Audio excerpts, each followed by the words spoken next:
They said I was too soft to be a boy with mahogany skin. It was a weakness to show any form of hyper-emotionality except anger. Flowers were not supposed to bloom from these knuckles of hands they taught me to clench. Like a closed fist in winter, I became ashy, unwanting to be seen as moist. This word moist that gave me claustrophobia. No natural light was allowed to enter into these confines I had a hard time fitting into. I saw the voids around me harden as a means to survive. All I wanted was a space to stretch my bones. I shaved the hairs of all the men inside me. I needed to cut it all off, Mother told me, so it would sprout back from a place of emancipation. My drama teacher tried to prise open these hands again, like she was cultivating a seed in me that I had forgotten was there. A seed that, when felt pulled to smile, did so unapologetically with all of its teeth. The way we did before the word moist stole our joy, when we ate mangoes with our hands, juice dangling from the corner of our lips. In school, I was told that being soft, speaking a certain way, being clever, would make me not black enough. By year 3, stopped raising my hand in class to not be seen as too smart. Would try spitting bars in the playground with the boys, while in private listening to music that didn't fit into their image of what black kids could be into. And at the same time, they said that my skin was too dark, features too black to be anything pretty. I was in this in-between. My father was hard. My grandfather was hard. My grandfather's father was hard. All the silences they buried grew into a boy with an afro. A collection of lucid fears. Like a criminal in a lineup, each night I would approach the mirror. To love me was to love a living, breathing symptom of sleepless nights, for in the depths of my mind lingered monsters. Into the fog and Bacardi, depression invited cousin anxiety. All night house music played, though at home I cannot say I felt. I prayed to escape the skin I was born within. Into selfie camera and glass I stared, trying to find something worth calling pretty, pulling flesh to belong to another body. I, boy, that became skeleton and vanished into thin air. Finding solace at the piano. Bullying led me to spend some of my lunch times in the music crew, a safe space to pick off the petals of my fists, letting flowers grow from all of this shadow into forms of art. In college, spent most of my time spinning my silences into characters, poetry, songs. When I started speaking more of my truth, like the sunflower that's attracted to the sun, I started attracting more of those souls that allowed me to just grow. Rather than seeking to define me, looked into my eyes and saw my multidimensionality. When my hair grew back, I found that Black Boy Joy is not where we cage our demons. Black Boy Joy is where we release them.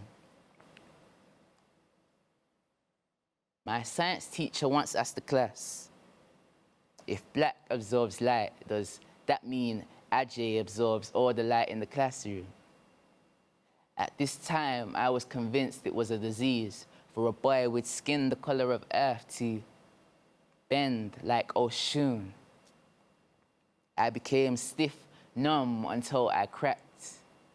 This bitter, twisted lie made me a broken home.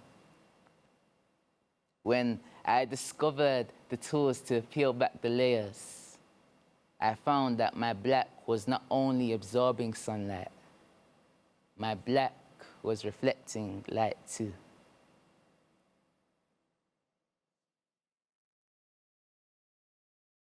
I am Adjei, and Adjei Sun, and that first poem was a poem that I wrote about my reflections on feeling like I couldn't fully express myself while growing up in school, and just looking back on how I feel like I'm becoming through creating and through this process of growing more of that person that I needed when I was younger, going through those things.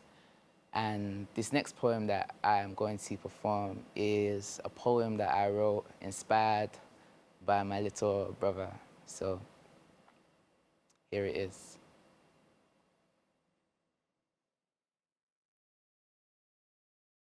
You can't tell it by looking at him, like it's his own little secret, like the love letters you kept in the drawer by your bed. I remember mother's dilemma, special school or mainstream. Sometimes so-called normal kids would pick on him. They would only see his strange habits, his way of talking funny, things that made him stand out as different, like that toy car that wasn't in line with the rest, that would make him upset. See, my brother had his own unique way of play, his own unique way of communicating, like not realizing when other people are maybe bored or don't understand him. In his head, when a lot of people are talking, it's like a crescendo of clanging teaspoons. So he calms himself by humming, like he's repeating his own unique mantra. Though my brother will not be like neurotypicals, still he is my brother, enough just as he is.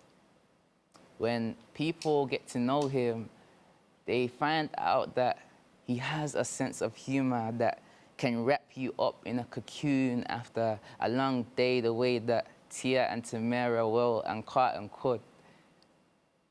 They find that he is one of the most caring, helpful people, nicer than most so-called normal people.